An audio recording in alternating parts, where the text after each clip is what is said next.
В эфире новости IT. Здравствуйте. И снова по количеству интересных событий лидирует наш регион. Начнем с грядущих сервисов. Для жителей сел Якутии разработают единый веб-сервис «Умное село». Новостные ленты, блоги, системы экологического мониторинга, противопожарные системы, видеонаблюдения, а также информация о перекрытии и ремонте дорог будут собраны в одном ситуационном центре каждого поселка.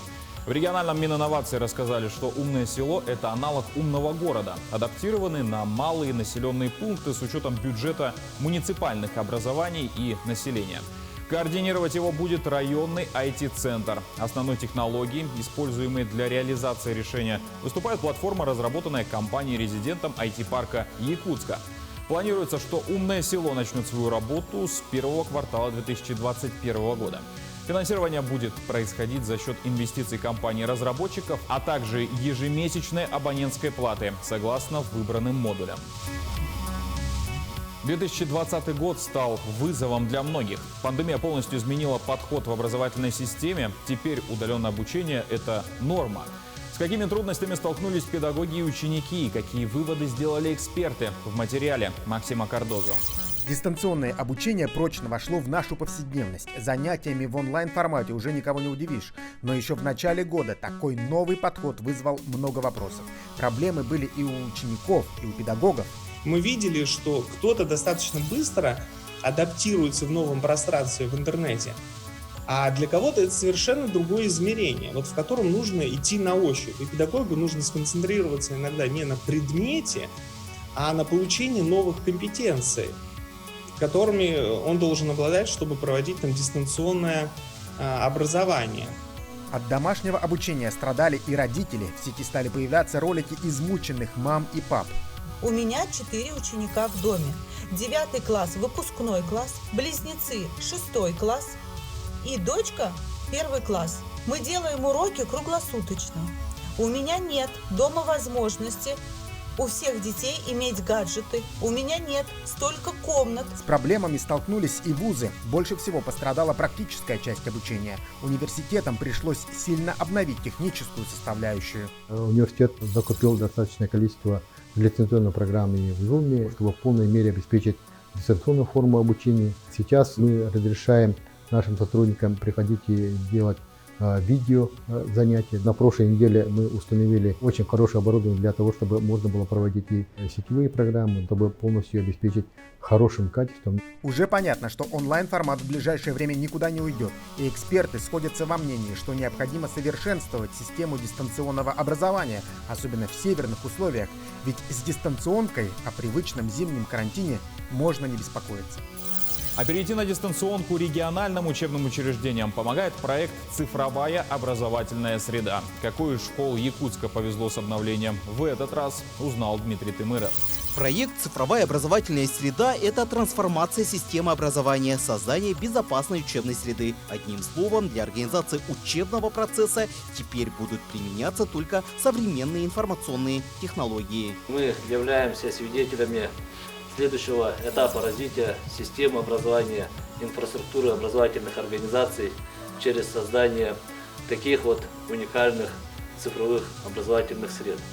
Я считаю, что это позволит нам сформировать новые навыки, востребованные в 21 веке наших обучающихся. Сегодня школа номер 25 города Якутска открыла 3 кабинета в рамках данного проекта, а также под цифровую среду адаптировала и школьную библиотеку, где в каждом кабинете закуплена и установлена вся необходимая техника. Так, на смену классической школьной доски приходят современные мультимедийные. Отныне такие экраны становятся предметом передачи информации для учителей, для современных школьников. Путем применения современных технологий здесь проецируется вся необходимая информация, а также тут же без применения мела и школьной тряпки можно пальцем обвести, какое задание школьнику необходимо выполнить. Применение новых возможностей не только облегчает организацию учебного процесса, но и помогает учителю-предметнику применить как можно больше ресурсов при выстраивании урока.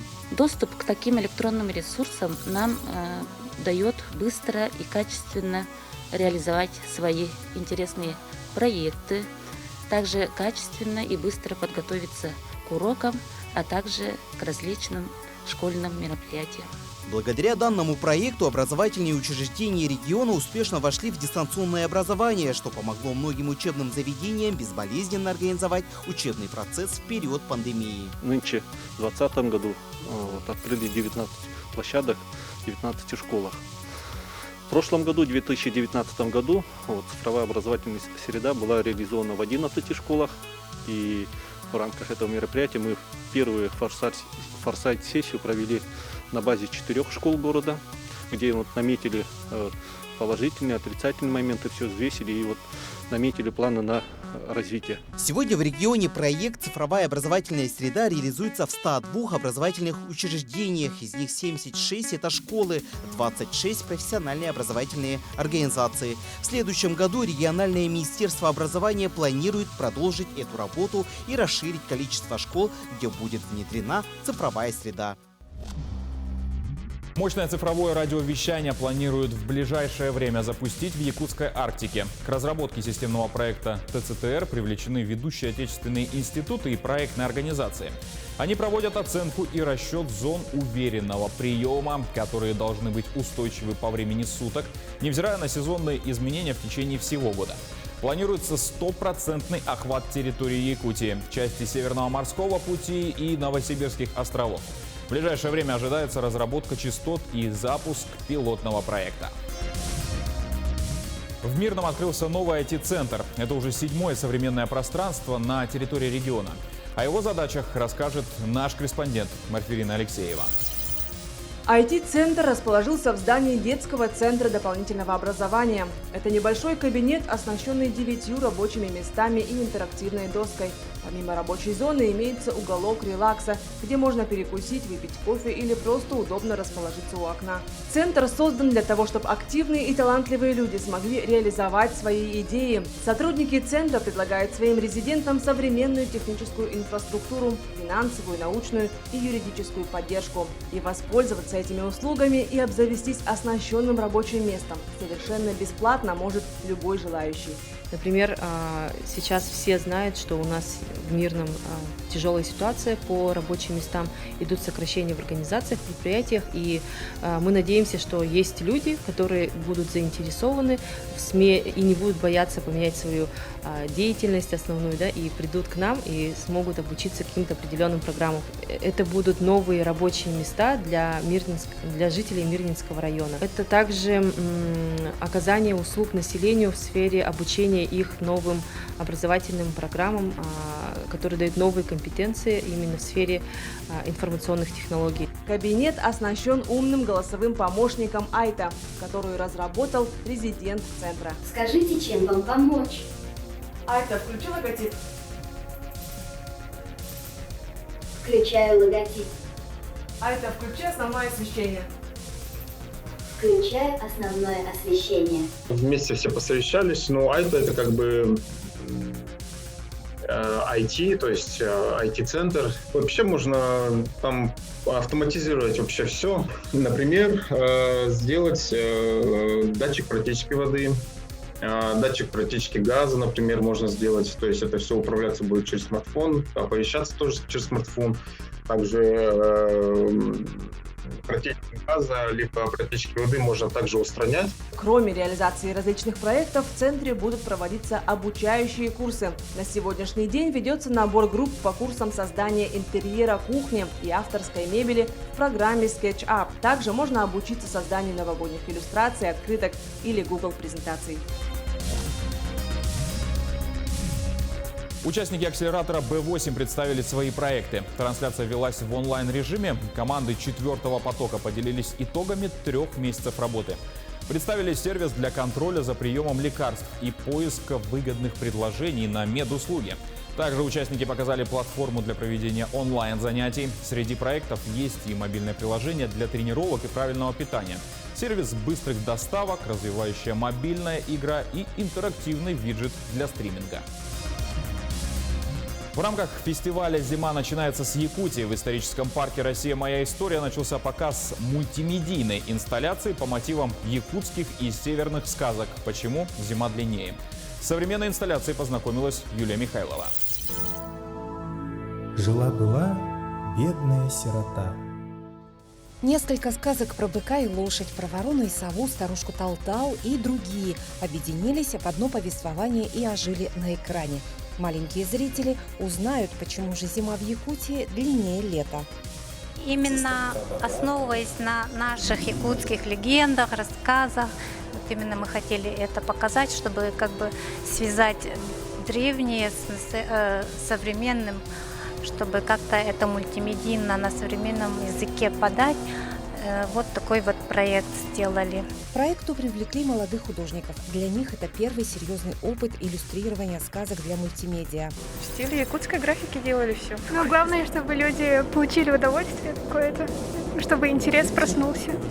Полное погружение в атмосферу волшебства удалось осуществить благодаря круговой панорамной демонстрации сказок на 9 больших экранах. Изначально по программе фестиваля «Зима начинается с Якутии» планировались театральные постановки сказок. В условиях ограничений от этой идеи пришлось отказаться, но сказка переместилась на экран. Тут задача в чем, да, чтобы зритель пришел, сел на уровне вот этих экранов и несколько раз смотрел как медитация вот эти вот фильмы, чтобы ничего сильно вроде бы не тормошило, но при этом погружало в сказку полностью. Музыка специально написана для этого проекта якутским композитором Алексеем Бережневым. Текст всего повествования написан также сотрудником исторического парка. Находил сборники великого якутского писателя Сурна Моллона, вот эти сказки, которые здесь представлены, и вот писал эти тексты, которые были вот впоследствии озвучены. Первыми оценили проект маленькие жители Якутска. Они посмотрели сказку вместе с мамой. Хорошие положительные впечатления в плане того, что сказка показывается в такой неформальной обстановке и наслаждаются показом в такой неформальной хорошей обстановке. Среди национальных исторических парков России подобный проект стал первым. Мультимедийная инсталляция будет демонстрироваться до середины января. Как всегда, под конец года разбираем результаты самой престижной премии игровой индустрии The Game Awards 2020. И хотелось бы сказать, что сейчас расскажем, а вы уже сами сможете выбрать, во что поиграть в ближайшее время, но не в этот раз. Почти все номинации забрала The Last of Us Part 2. И это лучшая игра, и лучший геймдизайн, и лучший аудиодизайн, и даже лучший сюжет. И дело даже не в том, что феминистические и толерантные ценности снова одержали верх. Даже сторонники и пропагандисты этих самых ценностей сошлись во мнении, что это уже перебор. Отдать почти все номинации игре, которая очень много не дотянула до своей первой части, а на Metacritic в итоге набрала всего 5,7 баллов. В общем, тем, кто еще не попробовал, наша редакция не советует. Этой точки зрения придерживается и большинство стримеров, которые комментировали данное мероприятие. В категории «Лучший саундтрек» первое место заняла Final Fantasy VII Remake. Лучший экшен — Hades. Animal Crossing New Horizons стала лучшей семейной игрой. Microsoft Flight Simulator — лучшей стратегией. Приз зрительских симпатий ожидаемо получила игра Ghost of Tsushima. В общем и целом, в этом году премия была грустна, как никогда. Ну а на этом все. Повтор программы, как всегда, смотрите на YouTube-канале Якутия24, а также в Instagram-аккаунте yak24.ru. До встречи через неделю и всего доброго!